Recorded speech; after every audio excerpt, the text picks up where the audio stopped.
So we've seen how to factor trinomials of the form x squared plus bx plus c. But in this video, we're going to see that we can do apply the almost exact same technique to factor polynomials which have two variables, and where the second terms is some constant times xy, and the last some constant times y squared. So what's important here is that we'll be able to factor a polynomial that has two variables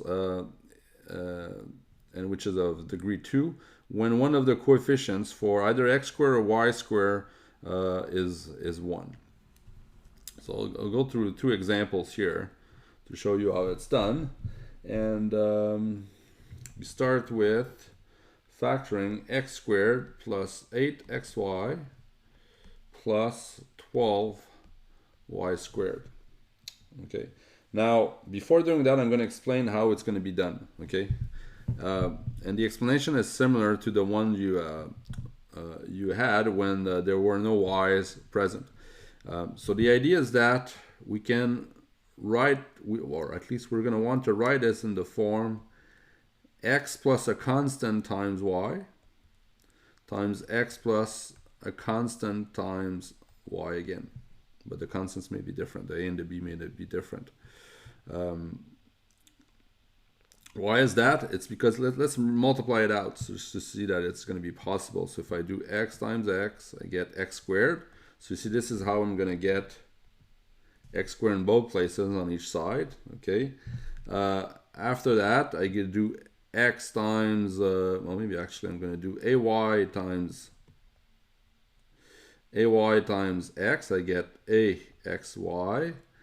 And then I'm going to do x times by, so that's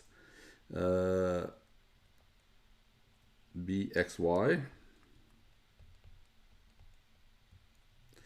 And finally, ay times by, so that's aby squared. Okay, I can see that I can regroup these two share a common factor of x. So if I factor this, I can write it as I actually can factor out xy, so I can both share xy.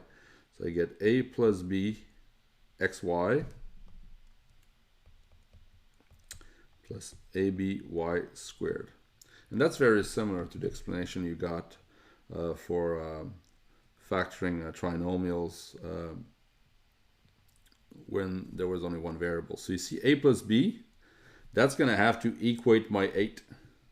And AB, that's going to have to equate my 12. So we have essentially the same strategy. Okay, so my strategy for factoring the polynomial x squared plus 8xy plus 12 is that I need to find two numbers a and b such that their product is 12, right? See, their product AB is 12, and their sum is going to be 8. So the sum is 8. So let's look at the factors of 12. So if the product is 12, right, they're either both positive or both negative, but since their sum is positive, they're both negative. So I've got 1, 12, 2, 6. So I'm looking for a sum of 8. Actually, I found it already, right? 2 and 6. I could have kept on going. Those were the last factors of 12.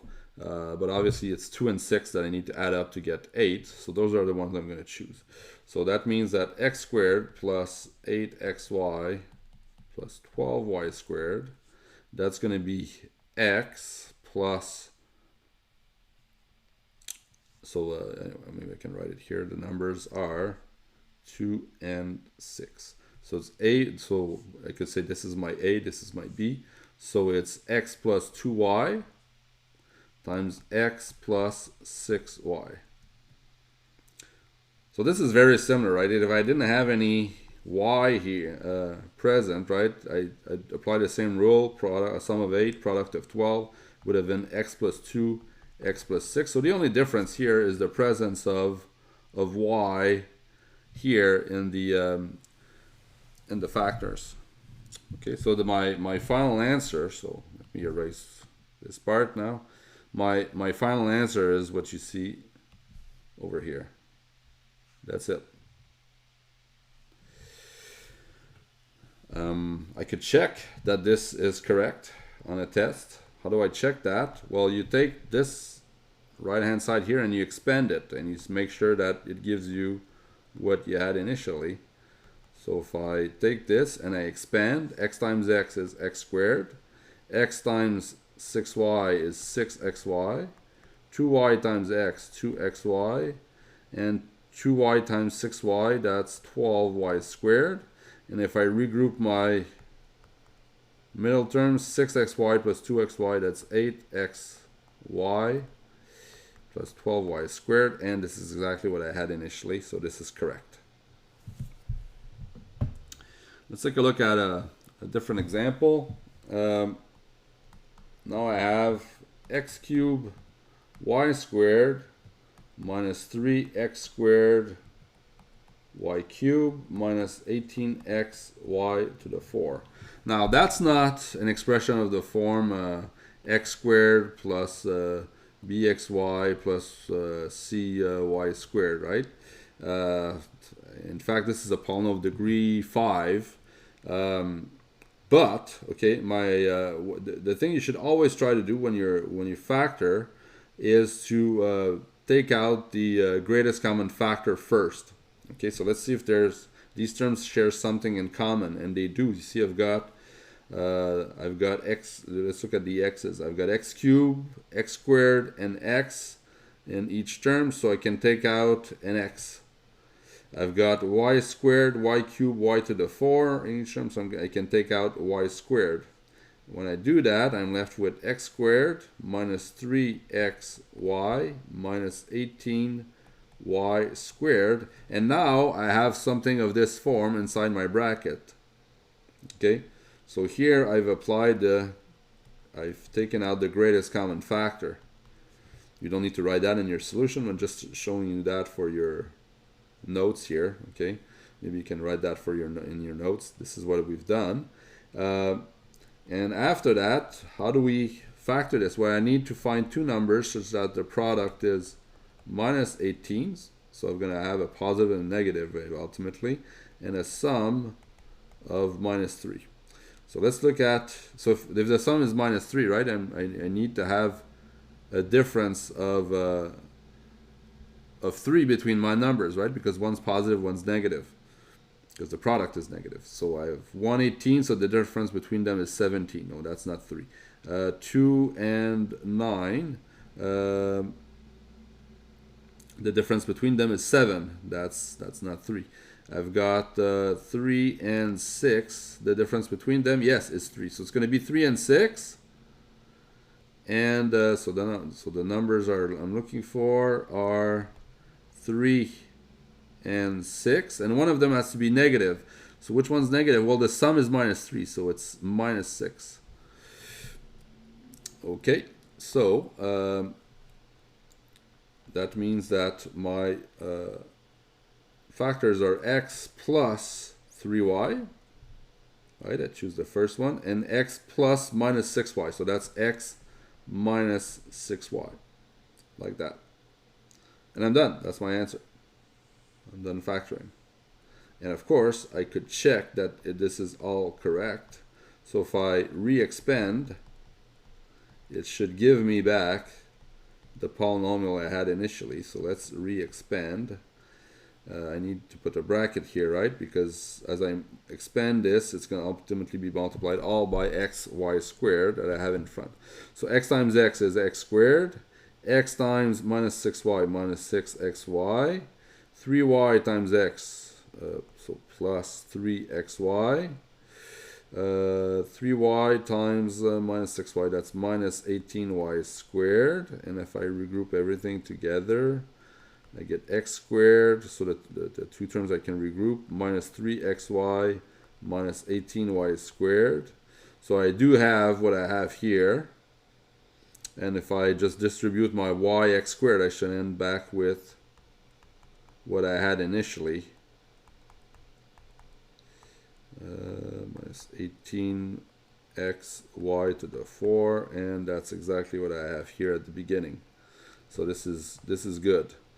So this is something like checking. This is something you should do at the end of your quiz or your exam, just to verify that your answers are valid. And here's my last example. We've got 8x squared. No, actually, I've got 6xy plus y squared plus 8x squared. Okay. Now,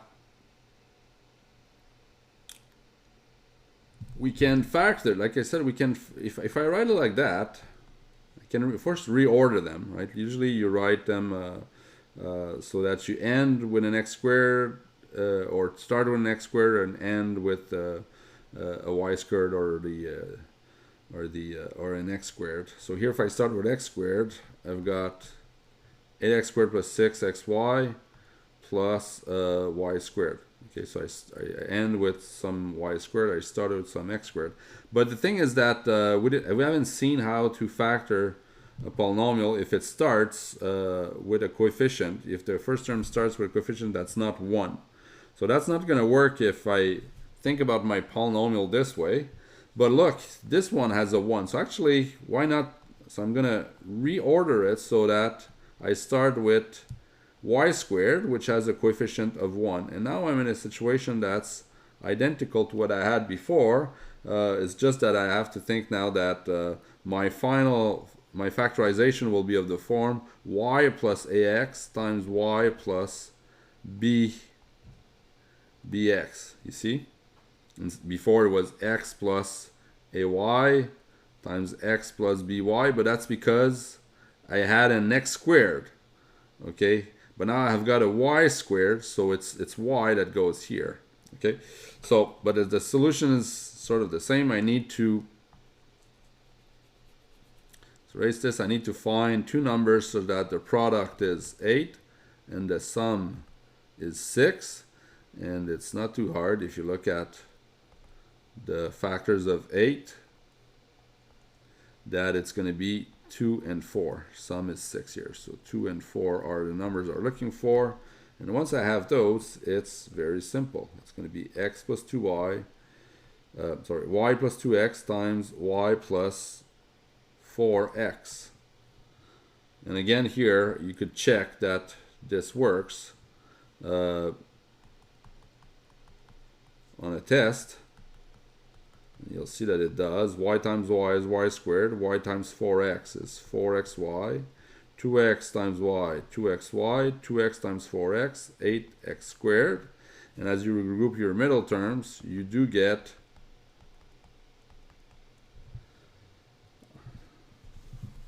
our initial polynomial. So there are two things to remember here. First, reorder those so that you start with something squared and you end with something squared. Could be like that or like that. Okay. And what you should put here as your first term is the power of a variable that has a coefficient of 1. The second power of a variable that has a coefficient of 1 in front of it. So because here y is the one that has a coefficient of 1, and that's the one I'm going to put here. Okay, and after that you can just factor. Okay, and that's I'm going to frame our final answer, which is right there. And it completely was, we checked that it was correct.